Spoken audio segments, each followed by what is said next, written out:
하나님 아버지 감사합니다. 오늘 이 시간까지 우리 마음과 걸음을 인도해 주시고 또 이 시간도 하나님을 경외할 수 있는 은혜와 복을 주심을 감사드립니다. 우리에게 말씀을 통해 찾아오시는 우리 하나님께서 이 시간 우리 가운데 말씀으로 친히 우리 가운데 역사하여 주실 줄 믿습니다. 오늘 우리 각 사람을 향한 하나님의 음성을 듣는 시간이 되게 하시고 또 그 음성을 통하여 우리를 향하신 하나님의 사랑을 확신할 수 있는 시간이 되게 하시고 또 주신 말씀대로 믿음은 들음에서 난다고 말씀하여 주셨사오니 오늘 이 말씀을 듣고 전하는 시간을 통하여 우리 믿음이 더욱 견고해지며 또 우리의 믿음이 분명해져서 그 믿음으로 세상을 이기며 믿음의 승리와 믿음의 역사를 매일의 삶 가운데 풍성히 경험할 수 있는 저희 모두가 되어지게 하여 주옵소서. 부족한 종의 입술을 성령 하나님 이 시간 주관하셔서 하나님의 도구로만 사용하여 주옵시고 하나님께서 홀로 영광 받으시는 이 시간 되게 하옵소서. 주님께 모든 것을 의탁드리며 예수님의 이름으로 간절히 기도드립니다. 아멘. 방금 나눴던 인사의 내용이기도 하고 우리 표어라고 말씀드렸죠. 그래서 우리 이번 한 해 동안에 우리가 기도해야 될 중요한 기도의 제목이 되기도 하는 내용이 바로 믿음으로 승리하는 한 해입니다. 바라고 원하옵기는 2023년 한 해 동안 여러분의 삶 가운데 믿음의 승리가 있기를 주님의 이름으로 축복합니다. 이전에 한 번도 경험해 보지 못했던 중요한 은혜와 응답을 이 믿음을 통하여 누리는 한 해가 되기를 다시 한번 축복합니다. 그리고 그러려면 우리 가운데 믿음이 있어야 하는 것입니다. 그리고 우리에게 허락하신 그 믿음이 어린아이 같이 되면 안 되고 그 믿음이 더욱 분명해지고 더욱 온전한 믿음으로 자라고 성장하고 성숙해야 될 줄 믿습니다. 그래서 여러분들이 기억하고 계시는지 모르겠지만 우리 믿음의 성장과 성숙을 위해 하나님께서 우리 가운데 베풀어 두신 은혜의 방편에 대해서 이 오후 예배 시간을 통해서 계속해서 함께 나누고 있습니다. 그래서 이것을 표현하자면 믿음을 성장시키는 동력, 그래서 믿음의 동력이라고 말씀을 드렸었는데 오늘이 그 네 번째 시간입니다. 네 번째 시간이란 말은 앞에 이미 세 번의 시간이 지나갔다는 것을 말씀하는 것이겠죠. 그럼 그 세 번의 시간 동안 각각 하나씩의 믿음의 동력에 대해서 살펴보았었는데 우리 온누리교회 성도님들은 굉장히 말씀을 기억을 잘 하시는 분들이기 때문에 제가 따로 설명하지는 않겠지만 그래도 핵심 키워드 정도는 기억하고 있지 않을까 싶어서 한번 여쭤봅니다. 첫 번째 우리 믿음의 동력은 무엇이었습니까? 말씀이죠.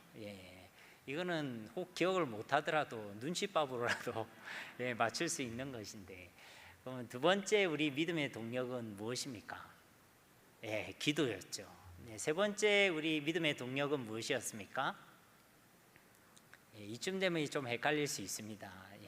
지난 시간에 살펴보았는데 바로 전도였죠. 그래서 오늘은 그 네 번째인데요. 결론적으로 오늘 우리가 살펴볼 이 믿음을 위한 믿음의 동력은 바로 공동체입니다. 뭐라고요?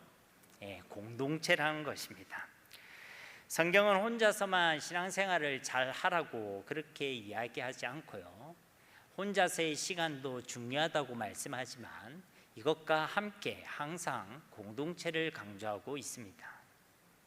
왜 그러냐면 우리가 담임 목사님을 통해서도 여러 기회를 통해 들었지만 하나님의 존재 방식이 바로 공동체이기 때문에 그렇습니다. 하나님의 존재에 대해서 잘 표현하고 있는 신학적 용어가 있습니다. 어려운 말인데요. 여러분이 알고 계실 수도 있습니다. 바로 삼위일체라는 용어입니다. 즉 삼위 하나님, 성부 하나님, 성자 하나님, 성령 하나님 세 분의 하나님이 한 분 하나님이라는 것입니다. 그래서 성경의 시작을 여는 창세기에서도요. 하나님께서는 스스로 칭하실 때 나라고만 표현하시는 것이 아니라 우리라고 표현하고 계시지요. 우리가 잘 아는 창세기 1장 26절 말씀에 보면 하나님이 이르시되 우리의 형상을 따라 우리의 모양대로 우리가 사람을 만들고 그들로 바다의 물고기와 하늘의 새와 가축과 온 땅과 땅에 기는 모든 것을 다스리게 하자 하시고, 이렇게 되어 있습니다. 여기서 하나님이 스스로를 칭할 때 뭐라고 표현하고 계십니까? 우리라고 표현하고 계시지요.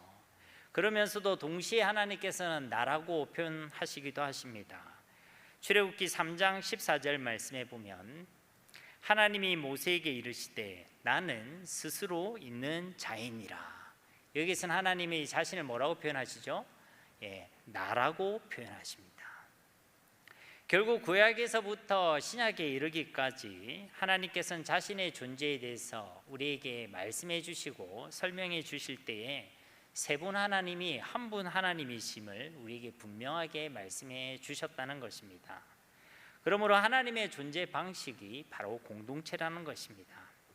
그리고 하나님께서 처음 사람을 만드실 때도 그냥 사람을 만드신 것이 아니란 것이죠. 남자와 여자, 곧 가족이라는 공동체를 만드셨습니다. 창세기 1장 27절 말씀에 보면 하나님이 자기 형상, 곧 하나님의 형상대로 사람을 창조하시되 하고 남자와 여자를 창조하셨다라고 말씀하고 계십니다. 왜 남자와 여자라는 공동체를 만드신 것입니까? 여기에 대해서는 창세기 2장 18절에 잘 설명하고 있습니다. 여호와 하나님이 이르시되 사람이 혼자 사는 것이 좋지 아니하니 내가 그를 위하여 돕는 배필을 지으리라 하시니라. 즉 혼자 있는 것은 하나님 보시기에 좋았다, 좋지 않았다? 좋지 않았다는 것입니다. 하나님 분명히 사람을 보시기에 좋았더라라고 말씀하셨는데 여기서는 좋지 않았다라고 말씀하셨다는 것이죠. 결국은요, 하나님께서 보시기에 좋았다라는 것은 남자나 여자 혼자가 아니라 남자와 여자가 서로 함께하며 서로 돕는 이 가족 공동체를 보시고 하나님께서 심히 좋았다고 말씀해 주셨다는 것입니다. 이 말은 이 공동체야말로 하나님께서 좋아하시는 하나님의 소원이고 하나님의 뜻이란 것입니다.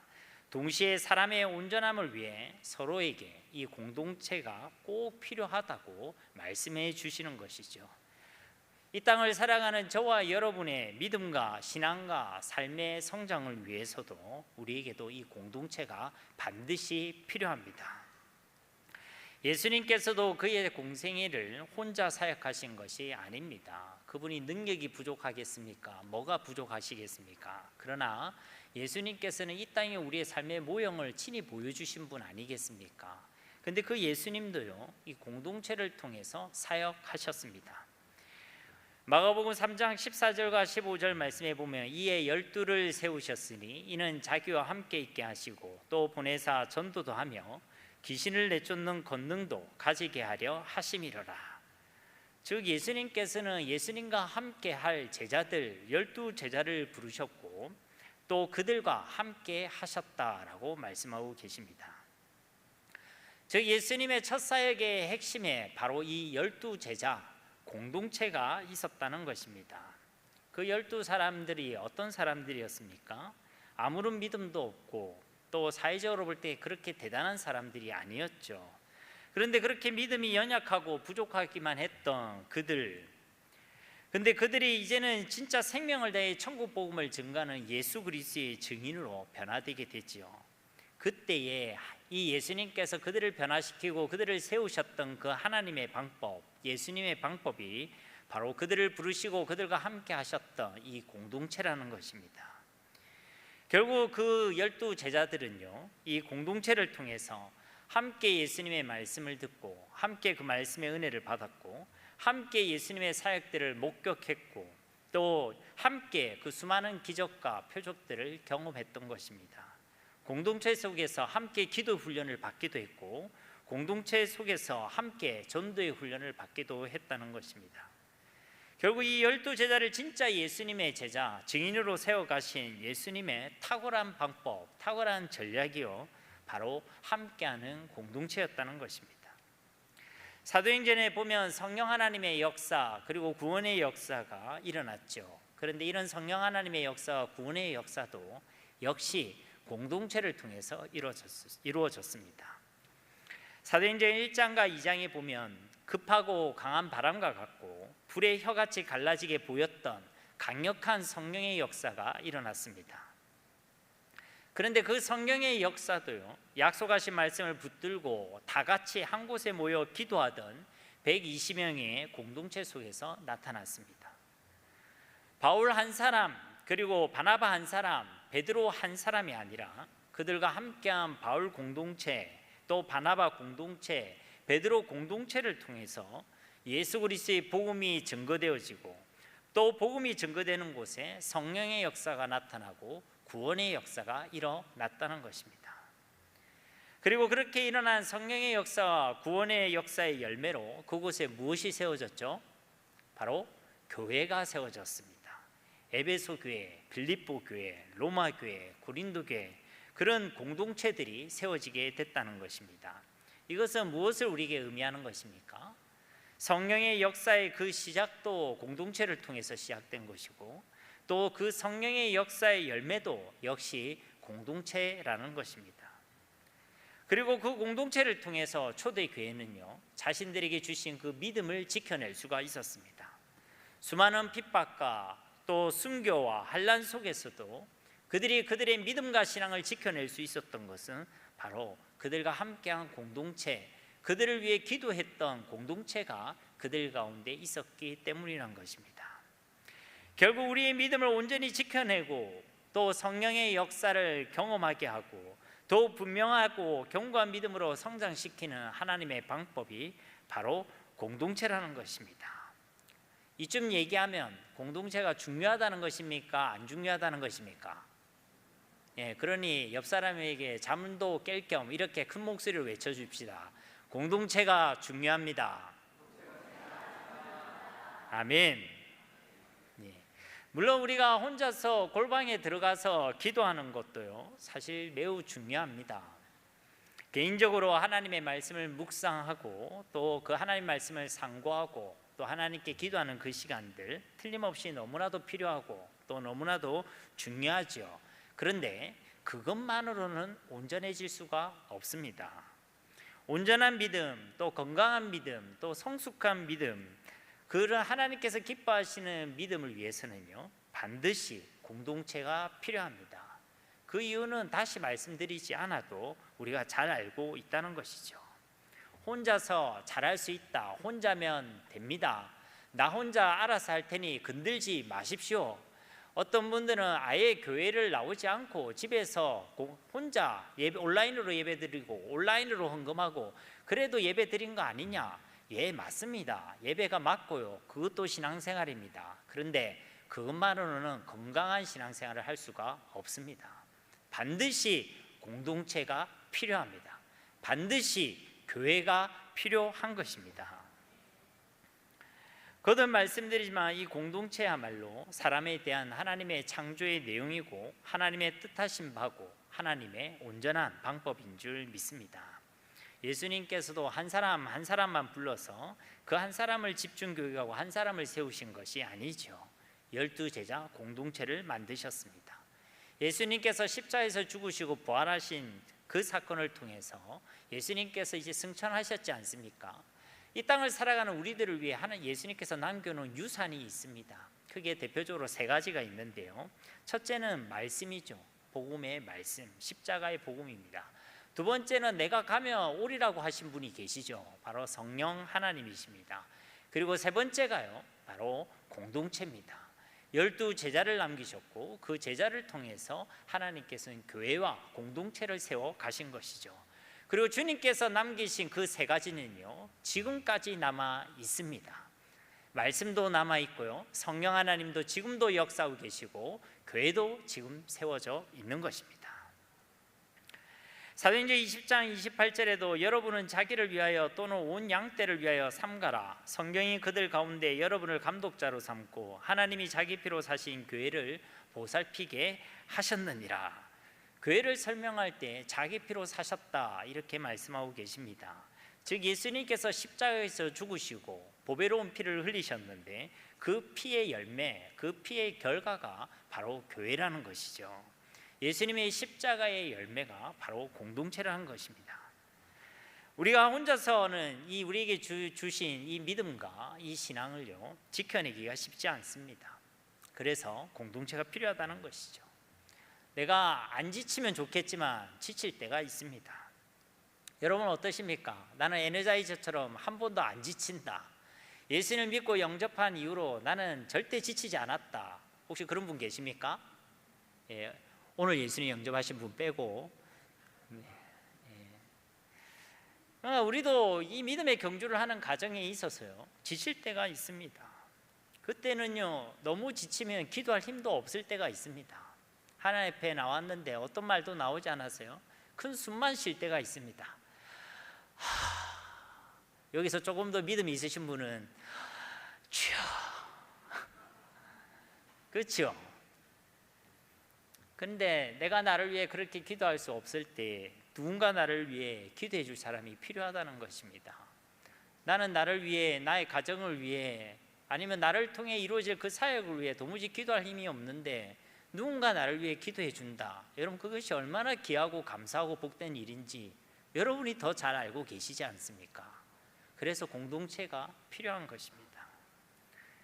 우리도 실수하고 잘못된 길을 갈 때가 있습니다. 옳은 방향, 옳은 결정, 선하고 의로운 삶만 살면 좋겠지만 그러지 못할 때가 있죠. 그때 누군가가 그것을 지적해주고 또 그것을 멈추게 해주고 나를 이끌어줄 사람이 있다면 얼마나 좋겠습니까? 그래서 공동체가 필요한 것입니다. 아이들도요 가만히 놔두면 잘 클 것 같지만 안 그렇습니다. 부모가 안내해 줘야 됩니다. 빨간불일 때는 건너지 마라. 배고프다고 무조건 성질내지 마라. 이런 것들을 하나하나 알려줄 필요가 있는 것이죠. 왜냐하면 우리의 본성은 악하기 때문에 그런 것입니다. 그래서 나 혼자만으로는요 그 신앙이 건강할 수가 없는 것이죠. 누군가의 도움과 안내가 필요하다는 것입니다. 그래서 공동체가 중요하다는 것이죠. 기도할 때도 함께 기도할 사람들이 필요하고 전도할 때도 함께 전도할 사람이 필요하다는 것입니다. 전도서 4장 9절에서 12절 말씀을 보면요 이것을 하나님께서 더 분명하게 말씀해 주셨습니다. 9절 말씀에 두 사람이 한 사람보다 나으면 그들이 수고함으로 좋은 상을 얻을 것임이라. 아예 이야기하시죠. 두 사람이 한 사람보다 낫다, 공동체가 훨씬 더 낫다 이 얘기하는 것입니다. 10절에 보면 그 이유를 말씀하시죠. 혹시 그들이 넘어지면 하나가 그 동물을 붙들어 일으키려니와 홀로 있어 넘어지고 붙들어 일으킬 자가 없는 자에게는 화가 있으리라. 우리도 넘어질 수 있는데 공동체가 없다면 그 넘어진 우리를 일으켜 줄 사람이 없다는 것입니다. 얼마나 불쌍하고 얼마나 힘든 여정이 되겠습니까? 그것은 무엇을 떠올리면 되냐면 이미 그런 상황 가운데 계신 분이 이 자리에도 있을 거라고 생각되어지는데 집에서 나 혼자만 예수님 믿는다는 거, 여러분 그게 굉장히 힘든 일 아니겠습니까? 주일날 예배 드리고 또 11조를 위해서 헌금을 드리고 또 내가 기도하기 위해서 새벽에 혹 늦은 밤에 교회를 오고 그런 것들이 나는 나의 가정을 위해서 내 사랑하는 사람들을 위해서 하나님 앞에 엎드리는 것인데 가족들이 신앙이 없으면 그걸 이해하지를 못하는 것입니다. 그러면 어떻습니까? 그런 가정을 위해서 누구보다 기도하는 나를 핍박하죠. 할 일이 없는 것처럼 쓸데없는 일을 하는 것처럼 믿는 건 좋은데 적당히 믿으라고. 여러분 그것이 얼마나 외롭고 힘든 싸움입니까? 그러다가 내가 지쳐 있으면요 가족 중 누구도 나를 위해 기도해 줄 사람이 없습니다. 가장 가까이 있는 사람이 사실은 내 마음을 알아주고 사실은 넘어져 있는 나의 손을 들고 일으켜 줘야 되는데 그렇지 않다는 것이죠. 그 얼마나 외로운 싸움이겠습니까? 그때 누군가가 나를 위해 기도해 줄 사람이 있다. 여러분 그건 너무나도 감사한 일 아니겠습니까? 너무나도 복된 일 아니겠습니까? 하나님은 우리가 외롭게 혼자서 이것을 싸워나가기를 원하시는 분이 아닙니다. 하나님은 우리를 고와 같이 버려두지 아니하신다고 말씀하셨고 그 약속으로 우리에게 성령을 보내주신 분 아니겠습니까? 또 우리가 공동체를 잇기를 주님께서는 소원하시는 하나님이신 줄 믿습니다. 그래서 우리에게는 공동체가 필요한 것이죠. 이어진 11절 말씀에도 또 두 사람이 함께 누우면 따뜻하거니와 한 사람이면 어찌 따뜻하랴. 우리에게 있는 즐거움과 행복도요 함께 있고 함께 나누면요 더 풍성해지는 것입니다. 그 다음에 12절 말씀 우리가 잘 아는 말씀이죠. 함께 봉독하겠습니다. 한 사람이면 패하겠거니와 두 사람이면 맞설 수 있나니 세 겹줄은 쉽게 끊어지지 아니하느니라. 아멘. 어떤 시험과 또 어려움에 우리가 마주했을 때도 한 사람일 때, 나 혼자일 때는 쉽게 넘어질 줄 모르겠지만 두 사람, 세 사람 같이 같은 공동체로 있으면 그것을 쉽게 넘어지지 않고 이기고 승리할 수 있다고 우리에게 말씀하고 계시는 줄 믿습니다. 그것은 여러분이 교회에 오면 믿음과 신앙이 굉장히 좋아지죠. 집에 있을 때보다 교회 오면 더 믿음이 좋아지죠. 하나할 일이 있어도 집에서만큼 벌어가지 않죠. 적어도 우리가 사도신경을 외울 때는 전능하신 하나님을 내가 믿는다고 고백하지 않습니까? 그러니까 공동체 속에서는 죄를 이길 수 있는 힘도, 또 우리 마음을 지킬 수 있는 힘도, 우리의 은혜를 간직하고 또 그것을 더 풍성히 하는 길도 더 이 공동체 속에 더 쉽고 용이하다는 것입니다. 이 속에 하나님께서 함께하고 계시기 때문에 그런 줄로 믿습니다. 그래서 공동체가 너무나도 중요하다는 것이죠. 얼마 전에도 한 셀 공동체에서 어떤 분이 그런 고백을 하시더라고요. 셀이 있어서 얼마나 감사한지 모르겠다고. 자기를 이해해주는 사람, 자기 가족들보다 자신을 더 이해해주고 자기와 자신의 자녀를 위해 기도의 제목을 함께 나누고 함께 기도해주는 그런 공동체, 영적 가족이 있어서 얼마나 힘이 되고 감사한지 모르겠다고 그런 고백을 하셨습니다.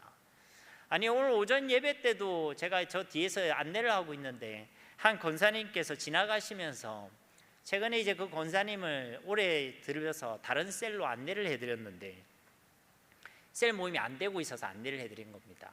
그런데 저한테 제 손을 꼭 잡으면서 너무 좋은 셀로 보내주셔서 정말로 감사하다고 일부러 인사를 건네시기도 하시더라고요. 그런데 제가 한 건 아무것도 없지 않습니까? 그분이 그냥 공동체 속에 가서 그곳에서 예배드리고 그리고 셀원들과 함께 교제를 나눴을 뿐인데 그분에게는 회복이 있고 응답이 있고 은혜가 있게 된 것입니다. 하나님께서 공동체를 통해 일하시고 역사하셨다는 것이죠. 사실 이런 고백들은 너무나도 많이 듣는 고백들입니다. 공동체가 있어서 버틸 수 있었다고, 공동체를 통해서 내 마음과 생각이 변화되었다고, 이 큰 교회 속에서 이런 공동체를 만난 것이 얼마나 감사한지 모르겠다고, 이런 고백들은 어렵지 않게 듣는 고백들이란 것입니다. 전도를 할 때도 공동체가 있어서 더욱 힘있게 전도하는 셀들이 많이 있습니다. 혼자 하려고 하면 얼마나 부담스럽겠습니까? 근데 셀 식구들과 함께 그 영혼을 놓고 기도하고 함께 그 영혼을 섬기고 함께 그 영혼을 만나고 함께 그 관계를 맺고 초청하고 전도하고 함께 전도하는 것이 얼마나 귀하고 즐거운 일인지 모르겠다고, 이런 공동체를 감사해 주셔서 감사하다는 고백도 시 듣는 고백들이라는 것입니다. 저 역시도 청소년기에 5년간 해운대 백사장에 가서 매주 주일마다 복음을 전했던 적이 있습니다. 매주 주일 갈 때마다 그곳에 가서 찬양을 부르고, 그리고 제가 몇몇 분들한테 간증을 했지만 찬양 부를 때 제 담당이요 율동이었습니다. 제가 생각보다 좀 부드러운 사람이거든요. 그러니까 사실 그 백사장에 얼마나 많은 사람들이 오겠습니까? 그 앞에서 혼자서 율동해라고 하면 하겠습니까? 그래도 제가 질풍노도의 시기를 겪던 사춘기 청소년기 시기인데 거기서 제가 혼자 율동을 하겠습니까? 그런데 그곳에서 제가 율동을 하고 사람을 만나고 깎아머리를 하면서 거기에 모인 사람들에게 아저씨 아니면 아주머니 아니면 할아버지 할머니 정말로 행복하십니까? 이런 그 사람들 볼 때는 생뚱맞은 질문을 던지면서 예수님이 하나님 만나는 길이라고, 예수님이 그리스도라고 증거할 수 있었던 것은 제 신앙의 대단함이 아닙니다. 제가 공동체 속에 있었기 때문에 하나님께서 그런 은혜를 주신 것이고 그 공동체를 통해서 예수님이 그리스도임을 증거하게 하신 것이고 그 가운데서 하나님께서 수많은 영혼들이 예수님을 믿고 영접하는 것을 저희로 목격하게 하신 것입니다. 그러니까 우리 이 공동체가 얼마나 귀하고 복된 일인지 모릅니다. 나 혼자만 받은 은혜, 우리가 주일날 말씀을 우리가 들었을 때 하나님 주신 은혜가 나 혼자만의 은혜로 그칠 수도 있지만 이 공동체 속에서 그 은혜를 나누면 어떻습니까? 그 은혜가 더욱 풍성해지는 것이죠. 어떨 때는요, 우리가 설교를 듣고 집으로 예배를 마쳤는데 그 설교 내용이 기억이 안 날 때도 있습니다. 부끄럽지만 저도 목사인데도요, 누구 설교를 이렇게 들었는데 끝났는데 잠깐만 내가 오늘 무슨 말씀을 드렸지? 이럴 때가 있습니다. 그런데요, 그 말씀을 다시 듣고 혹 그 말씀을 은혜를 받은 사람과 함께 이야기를 나누다 보면요, 그 말씀이 생각이 나고 또 생각지 못한 그 포인트에서요, 제 마음을 세차게 치는 어떤 하나님의 음성을 들을 수 있음을 경험하게 되는 것입니다. 이런 것들이요, 다 공동체 속에 이루어지는 것이죠. 이전에 우리가 살펴보았던 말씀과 기도, 전도 역시도요, 사실은 이 공동체 속에서 다 이루어지는 것들입니다. 물론 여기서 말하는 공동체는 그냥 사람 쪽수만 모이는 곳이 아닙니다. 그런 세상 공동체, 일반 공동체와는 다르지요. 여기서 말하는 공동체는 바로 그리스도의 공동체를 의미하는 것입니다. 그리스도를 주로 고백하는 믿음의 사람들이 모인 공동체, 그리스도를 통해 약속하신 그 성령의 임재와 역사를 경험하는 공동체, 그리스도의 말씀을 서로 나누는 공동체, 그리스도의 이름으로 서로 기도하는 공동체, 그리스도의 사랑으로 서로를 섬기고 서로 교제하는 공동체, 그리스도의 복음을 증거함으로 또 다른 생명을 구원하는 그런 생명의 공동체, 바로 이런 그리스도의 공동체를 의미한다는 것입니다. 그리고 이런 공동체에 대하여 우리는 모이는 공동체를 교회라고 이야기하고, 흩어진 각 삶의 현장에서 모이는 교회를 우리 교회에서는 셀 교회라고 부르고 있습니다. 그러므로 모이는 교회도 중요한 것이고 흩어지는 셀 교회도 얼마나 중요한지 모릅니다. 하나만이 아니라 둘 다 정말로 중요하고 또 정말로 필요하다는 것입니다. 사도행전에 나타났던 초대교회 역시도 날마다 성전에서 모이고 또 집에서 모이는 교회였습니다. 사도행전 2장 46절의 말씀에 날마다 마음을 같이하여 성전에서 모이기를 힘쓰고 집에서 떡을 떼며 기쁨과 순전한 마음으로 음식을 먹고, 그러니까 성전에서 모이는 교회가 있었고 흩어져 각 가정과 집에서 모이는 교회가 있었다라고 기록하고 있는 것입니다. 그리고 이 공동체야말로 그들의 믿음을 지켜내고 그 믿음으로 세상을 이기고 세상을 변화시켰던 그 사람들이 가졌던 그 믿음을 성장하고 성숙시켰던 예수 그리스도의 방법이 된 줄 믿습니다. 무엇이 말입니까? 공동체가 그렇다는 것입니다. 에베소서 4장 3절 말씀에 보면 평안에 매는 줄로 성령이 하나 되게 하신 것을 힘써 지켜라 하며 공동체를 힘써 지켜낼 것을 말씀하셨습니다. 그리고 그 이후에 주신 말씀이 오늘 봉독한 말씀이죠. 11절 말씀에 그가 어떤 사람은 사도로, 어떤 사람은 선지자로, 어떤 사람은 복음 전하는 자로, 어떤 사람은 목사와 교사로 삼으셨으니, 공동체 속에 다양한 은사를 가지고 다양한 직분을 맡은 공동체를 주셨다는 것입니다. 그리고 그 목적이 무엇이냐면 12절 말씀에 이는 성도를 온전하게 하여 봉사의 일을 하게 하며 그리스도의 몸을 세우려 하심이라. 세 가지 목적을 이야기하고 있습니다. 첫째는 성도를 온전하기 위함이란 것이고, 둘째는 그리하여 그 성도를 통하여 봉사의 일, 즉 주의 몸된 교회를 세우는 하나님의 사역을 맡기기 위함이란 것이고, 세 번째는 그리해서 그리스도의 몸된 교회를 세워나가기 위함이란 것입니다. 즉 무슨 말입니까? 공동체를 주신 이유가 그 공동체를 통하여 성도를 온전하게 하고 또 그 성도의 온전함을 통해서 그들의 봉사를 통해서 그 공동체를 더욱 견고히 세우기 위함이라고 말씀하고 있는 것입니다. 그러니 성도의 온전함, 교회의 온전함, 공동체의 온전함을 위해서는 이 공동체가 반드시 필요하다는 것입니다. 13절과 14절 말씀도 보십시오. 우리가 다 하나님의 아들을 믿는 것과 않는 일에 하나가 되어 온전한 사람을 이루어 그리스도의 장성한 분량이 충만한 데까지 이르리니, 이는 우리가 이제부터 어린아이가 되지 아니하여 사람의 속임수와 간사한 유혹에 빠져 온갖 교훈의 풍조에 밀려 요동하지 않게 하려 함이라. 여기서도 하나님께서는 공동체를 통해서 하나님의 아들 그리스도를 믿는 우리의 믿음을 온전하게 하시겠다, 그렇게 믿는 것과 않는 일에 하나가 되게 하는 온전한 사람을 세우시겠다, 공동체를 통해서 그 믿음과 신앙과 삶을 그리스도의 장성한 분량에 이르게 하시겠다, 수많은 속임수와 유혹과 헛된 교훈의 풍조 속에서도 세상을 이기는 한 사람으로 세우겠다라고 말씀하고 계시는 것입니다. 무엇을 통해서 말입니까?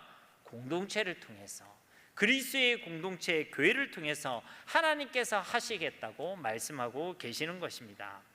그러므로 사랑하는 성도님 여러분, 우리가 이 공동체의 비밀에 함께하고 동참하고 또 이것을 누리는 것은 더 이상 선택의 영역이 아닌 것입니다. 해도 되고 안 해도 되는 것이 아니란 것이죠. 이 공동체야말로 우리의 온전한 믿음을 위해서 반드시 우리가 알고 기억하고 지키고 함께 누려야 될 영적 비밀인 줄로 믿습니다. 그러니 이 공동체의 비밀을 놓치지 마시기 바랍니다. 이 일에 우리 신앙과 삶의 우선순위를 분명히 정하시기 바랍니다. 내가 어떤 일을 하는 것보다 예수 그리스도의 공동체로 함께 이 은혜를 받아 누리는 것이 더 귀하고 더 시급한 것입니다. 바쁘다고 피곤하다고 어렵다고 번거롭다고 귀찮다고 부담되고 해서 이 공동체를 밀어내는 것이 아니라, 그러면 그럴수록 우리 삶의 우선순위에 이 공동체를 딱 박아놓고 이것을 사모하는 마음으로 이것을 지켜내야 될 줄 믿습니다. 이 공동체가 하나님의 방법이기 때문에 사탄도 이것을 무너뜨리려 하는 것입니다. 어떤 경우에도 이 공동체 속에 있지 못하게 하기 위해서 이것을 깨뜨리려고 하는 것입니다. 이것을 지켜내야 될 책임이 바로 저와 여러분에게 있는 것입니다. 우리가 이것을 지켜내고 이 속에 함께할 때 하나님께서는 이 공동체를 통하여 우리의 믿음을 더욱 성장시키고 성숙시키고 세상을 이기게 하시고 이전에 한 번도 경험해보지 못했던 하나님의 놀라운 역사를 경험하게 하실 줄 믿습니다. 이 공동체의 비밀을 누리는 저와 여러분 모두가 다 되시기를 예수님의 이름으로 간절히 축원드립니다. 우리 이 시간 말씀을 기억하시면서 함께 기도하기를 소망합니다. 함께 기도하겠습니다. 살아계신 아버지 하나님 감사합니다. 오늘도 말씀을 통하여 우리에게 이 공동체의 비밀을 말씀해 주시고 이것을 사모할 수 있는 마음을 주시고 또 이것을 위해 기도할 수 있는 마음을 주시고 또 이것을 위해 결단할 수 있는 마음 주심을 감사드립니다. 하나님께서 우리 믿음과 신앙과 삶을 위하여 마련해 주시고 우리에게 허락하신 이 은혜의 방편, 이 공동체의 비밀을 하나님 주님 오시는 그날까지 우리가 온전히 누리게 하시고 결코 빼앗기지 아니하게 하시고 지켜낼 수 있는 저희 모두가 되게 하옵소서. 공동체를 통하여 예수님을 더욱더 알아가게 하시고 예수님을 더욱더 닮아가게 하시고 예수님을 믿는 분명한 믿음으로 하나님 세상을 이길 수 있는 하나님의 사람들이 다 될 수 있도록 주님 축복하여 주시옵소서. 감사드리며 예수님의 이름으로 간절히 기도드립니다. 아멘. 찬송가